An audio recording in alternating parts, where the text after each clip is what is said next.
নমস্কার বন্ধুরা, সবাই কেমন আছেন? আশা করি সবাই ভালো আছেন। প্রিন্স বিডি চ্যানেলের পক্ষ থেকে সবাইকে স্বাগত আবারও একটি নতুন ব্লগে।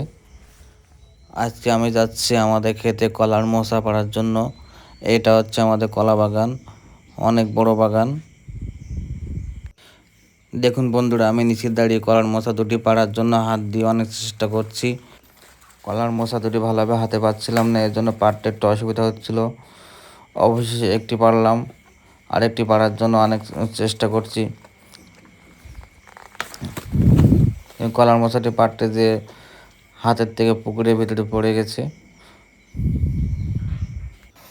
দেখুন বন্ধুরা, গাছে কত সুন্দর কলার কাঁদি আর কত বড় বড় মোচা। বাগানের ভিতরে অনেকগুলো মোচা, অনেকগুলো কাঁদি আছে।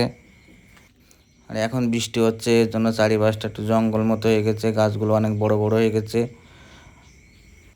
দেখুন বন্ধুরা, মা চলে এসছে, কারণ আমার একটু বাড়ি যেতে দেরি হচ্ছিল। এই জন্য মা চলে এসছে মোচা নেওয়ার জন্য কলা বাগানে। কারণ আজকে মা কলা দিয়ে চিংড়ি মাছ দিয়ে রান্না করবে, আর এখন রান্নার সময় হয়ে গেছে, তাই মা কলা বাগানে চলে এসছে।